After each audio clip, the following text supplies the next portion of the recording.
Ho jan dini tiyan didana mana jan dini hona chinyu chin alok mabyu ke pamonu durogam nu dwi ananda ngaba a shekho chinyu puzo jaya ao along leo chi bi ro lai su pi ba phaya yarana Gong gu pia Xiao ji mian nu La sou mu Xie ku ba yi phaya Phaya yarana Gong gu pia Xiao ji mian nu La sou mu Xie ku ba yi phaya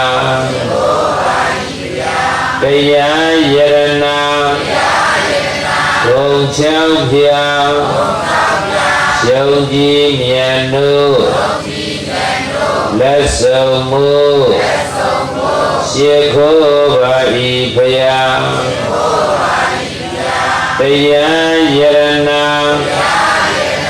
Gong chao pia Xiao ji mian nu La sou mu Xie ku ba yi phaya Manga yadana Gong gu pia Xiao ji mian nu La sou mu Xie ku ba yi phaya Mi ba sayang Gong bang pia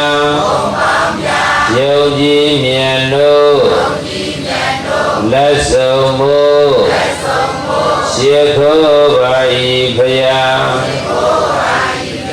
Ananda ngã pia Gong mya swa Xiao ji mian nu La sou mu Xie ku ba yi phaya Tadu kome Tadu Tadu Tadu Along thay dat do iriya bông ne thay bi do Tiyan dedana rogo yu yu te te li li sa za Na jan nai ja ba bi Pamono Sadwaro ji ya osu Mi dui bok ji ya Nyedane lumu ku ni yi atema Usam tiemba ado Chao ji miyak Bauta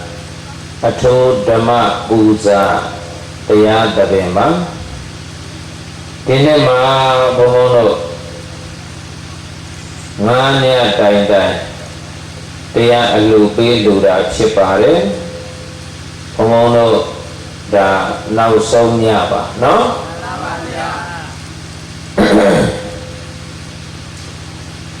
Ini nya durogam do Pamono English lu Sakhon yandi ka dega Pago ho ba Phaya ji ho ba de zon ba bo Pago one by in de zon ba Ari ma nga ye Pamono dia sakhan Di ne ken tain bi do Jaung ho pian la Phu ti ho jwa la Durogam do ko Pamono Nau sou nya dhamma tabe ma Dhamma la sao pi me taya bi Masin ye de taya Lu taya kaung sin li Pian bayo me tisha na thao ma Masin ye de taya Parita pare le Eri taya kaung sin ne Pamono durogam do ko Along me Jesu sama ba no Yin yedi ka Sarodangaro linya tain tain hodware Tanya go talong ne Taya di Linya suro li long long mami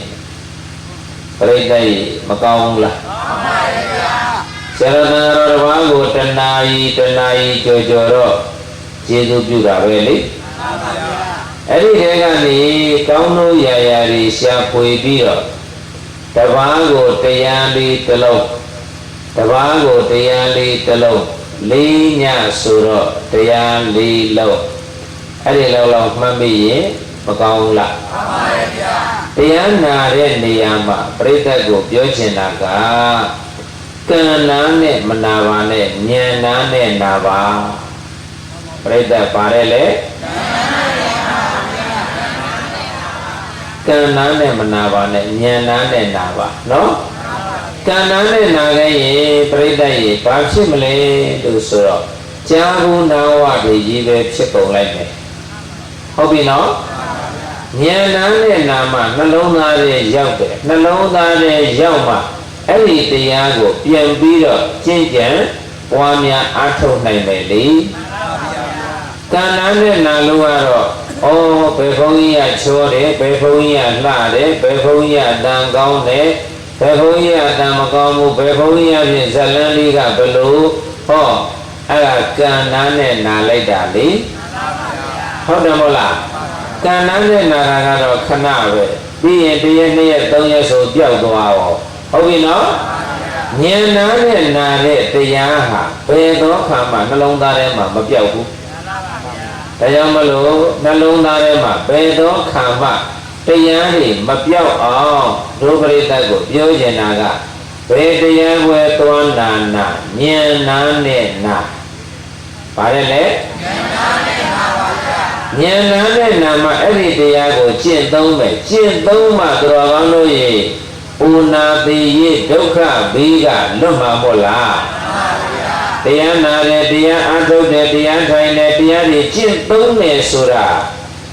တန္တရဘေးဒုက္ခကနေလွတ်ငြိမ်းခြင်းလို့ဒီအလုပ်တွေလုပ်တာနော်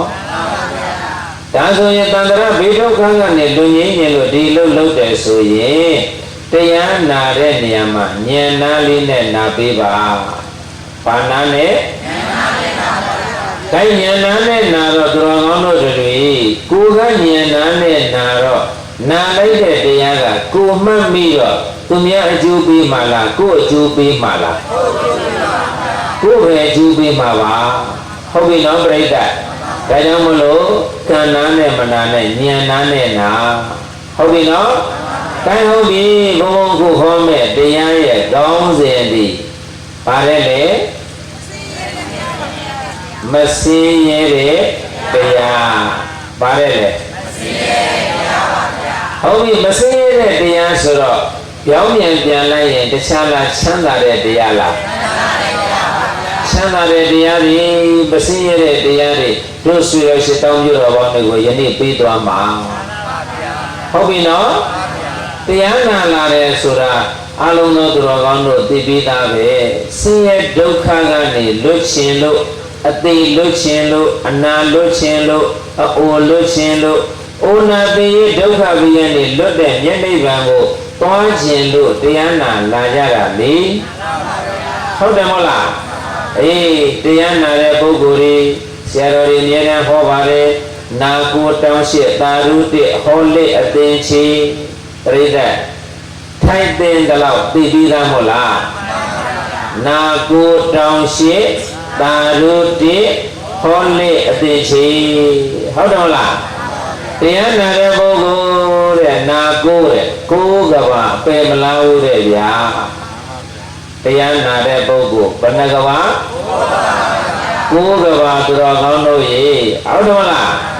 နာကိုတောင်းရှိတဲ့တရားတောင်းတဲ့ပုဂ္ဂိုလ်ရှစ်ကဘာပယ်မလားဘူးတဲ့ဗျာတရားတောင်းတဲ့ပုဂ္ဂိုလ်ရှစ်ကဘာပယ်မလားဘူးတဲ့ဆရာတော်တန်ဃာတော်တွေကိုစပြီးတော့တရားဟောကြားဖို့ပြင့်လေအဲ့ဒါတရားတောင်းတာပဲဟုတ်ပြီနော်ကလေးမောရောက်ပြီခုနဒကမာလေးတရားတောင်းတယ်ပြိဿရဲ့ပူဇာအဲ့ဒါတရားတောင်းတာပဲအဲ့ဒီတရားတောင်းတဲ့ပုဂ္ဂိုလ်ကြီးတရားဟောဖို့ရှောက်တဲ့ပုဂ္ဂိုလ်ကြီးတရားတောင်းတဲ့ပုဂ္ဂိုလ်ကြီးရှစ်ကဘာအပင်မလားဘူးတဲ့ဗျာဘယ်နှကဘာရှစ်ကဘာဗျာ ဟုတ်ပြီသာဓုခေါ်လိုက်တဲ့အတွက်ကြောင့်မလို့တက္ကဝအပေမလားဘူးတဲ့ဗျာသာဓုခေါ်တာတက္ကဝတဲ့ဗျာဟုတ်တယ်မလားခေါ်လေအသင်ရှိတဲ့ခေါ်ကြတဲ့ပုဂ္ဂိုလ်တွေကတော့အသင်ရှိအနန္တတက္ကဝတွေမှာအပေမလားဘူးလို့ဒီလိုစံဆိုလေးရှိရမို့လားအဲ့ဒီစံဆိုရှိတဲ့အတိုင်းပဲယနေ့တရားနာလာကြတဲ့ကြီးကြီးငယ်ငယ်ရွယ်ရွယ်လက်လက်ဘုန်းကြီးတို့ပြိဿတ်တွေတဲ့ကိုးကဘာအပင်မလားတာနော်ဘယ်နှကဘာကိုးကဘာနည်းနည်းနော်ကြီးစုမဟုတ်ဘူးတရားနာရတာလေ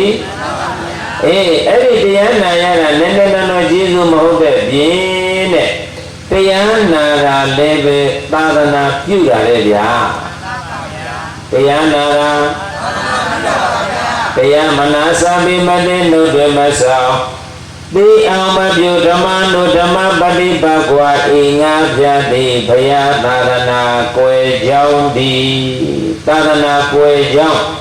အကြောင်းတရား၅ပါးထဲမှာတရားမနာရင်လည်းပဲသာသနာကွယ်တယ်နော်တူကြီးနဲ့ပုဂ္ဂိုလ်ရဲ့တန်တမ်းမှာတရားမနာရင်အဲ့ဒီတရားမနာတဲ့ပုဂ္ဂိုလ်ရဲ့တန်တမ်းမှာသာသနာကွယ်တယ်ဗျာဘာကွယ်တယ်သာသနာဆိုတာတခြားလားအဆုံးမလားအေးတရားမနာရင်အဆုံးမတွေမသိတော့ဘူးမသိတော့ရင်ကျင့်သုံးလို့ရပါမလားကျင့်သုံးလို့မရရင်ကိုယ်တန်တမ်းမှာပြိဿရဲ့သာသနာကွယ်သွားပြီဟုတ်ပြီနော်ဒါကြောင့်မလို့ဘုံဘုံကတရားဝဲတွေရောက်တယ်ဆိုရင်ဒီစကလုံးလေးကိုပြောပြပြီးတော့ဘုံဘုံကကိုယ်တရားဓမ္မတွေကြီးကြီးငယ်ငယ်ရွယ်ရွယ်လက်လက်သာသနာပြုခြင်းနဲ့ဆိုရင်ကလေးတွေရောလူကြီးတွေရောလူလက်တွေရောအကုန်လုံးတရားနာကြလို့ဘုံဘုံဒီလိုလေးပြောနေတာနော်အေးတရားနာတာလည်းပဲသာသနာပြုတာဘာကြောင့်သာသနာပြုတာလဲလို့မေးရင်တရားတော်ပွဲသွားပြီးတော့နာလိုက်ရင်အနည်းဆုံးပြိဿရဲ့တစ်လုံးလောက်တော့မမှတ်မိဘူးလားအဲ့ဒီတစ်လုံးလောက်မှတ်မိတာကိုရှင်းသုံးတယ်ဆိုရင်သူ့တန်တန်မှာသာသနာကွယ်ပါမလားမကွယ်ပါဘူးเนาะဒါလေးကိုတို့ပြိဿတွေသိလဲသိပြီးသားပါမသိတဲ့ပုဂ္ဂိုလ်တွေလည်းဒီလိုလေးပြောလိုက်တော့မသိသွားဘူးလားဟုတ်ပြီမစင်းရတဲ့တရားဘာတရား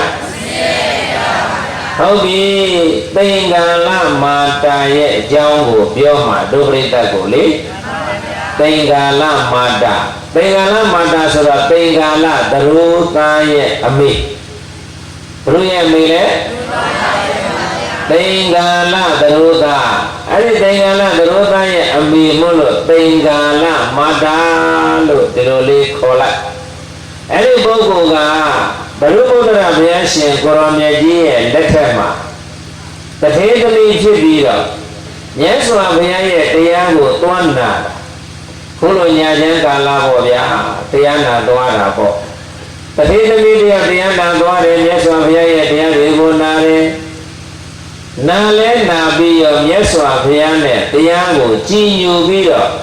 ဘိက္ခုနီမဝိတ္တာပါဝိတ္တာဟုတ်ပြီဘိက္ခုနီမဝိတ္တာဒါဆိုရင်တရားနာတဲ့နေရာမှာယုံတကဘုံဘုံပြောခဲ့တယ်လေကံနာနဲ့နာရရဲ့ဉာဏ်နာနဲ့နာရရဲ့နှစ်မျိုးမရှိဘူးလားအခုတော်ကောင်းတို့ရဲ့သင်္ကာလမန္တာဖြစ်လာမဲ့လောင်းနေရတထေးမလေးသည်ကံနာနဲ့နာတာမဟုတ်ဘူးနော်ဘာနာနဲ့နာတာဉာဏ်နာနဲ့နာတာမြတ်စွာဘုရားဟောတဲ့တရားတွေကိုသဘောကျပြီးတော့ဘုရားတရားသံဃာယရဏ၃ပါးကိုကြည်ညိုလေးစားပြီးတော့ဘိက္ခုနီမဝတ်တယ်ဟုတ်ပြီဘိက္ခုနီမဝတ်ပြီးတော့တရားတွေကျင့်သုံးတရားတွေထိုင်တရားတွေအားထုတ်တဏှေသောကာလကြတော့မြတ်စွာဘုရားကတရားတရားကောင်းတဲ့နေရာမှာအတော်ဆုံးအသာဆုံးဣရရဲစုပြီးဘိက္ခုနီမတယောက်ကို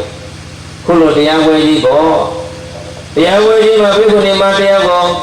တရားတရားကောင်းတဲ့နေရာတော်ဆုံးသာဆုံးစုဣရရဲစုပြီးဣရရဲဘွဲ့ပြီးအဲ့ဒါကိုသူကကြည်ပြီးတော့ကြည်ညိုနေတာဩဒီဘိက္ခုနီမကို မြတ်စွာဘုရားကအတော်ဆုံးအသာဆုံးအမြင့်ဆုံးအမြတ်ဆုံးတရားတရားကောင်းတဲ့နေရာမှာဣတရဲစုပြီးတယ်အဲ့ဒီစုငါကြိုက်လိုက်တာဆိုပြီးတော့တခါလေတရားလဲနာအိမ်ပြန်နောက်နေ့ကျတော့ဘုရားကိုယ်တော်မြတ်ထံသွားဘုရားကိုယ်တော်မြတ်ကိုလျှောက်တယ်မြတ်စွာဘုရားမင်းညာကဘေကုဏီမတပါးကိုဣတရဲစုပြီးတာတရားတရားကောင်းတဲ့နေရာမှာအတော်ဆုံးသာဆုံးကြီးဆုံးမြတ်ဆုံးအဲ့ဒီစုကြီးဣတရဲစုကြီးပြီးတာတပည့်တော်ကြိတ်လိုက်တာဘုရားအဲ့ဒီစုကြီးကိုတပည့်တော်မှလည်းလူချင်းနဲ့ရှင်ဘုရားရဲ့အဲ့ဒီစုကိုလူချင်းတာနော်တရားတရားကောင်းတဲ့စုဘာစုလဲတရားကောင်းတဲ့စုပါဗျာဟုတ်ပြီဉာဏ်နာလေးနဲ့နာလိုက်တော့မြတ်စွာဘုရားကိုကြည်ညိုလေးစားတရားတရားကောင်းတဲ့စုကိုတပည့်တော်လူချင်းနဲ့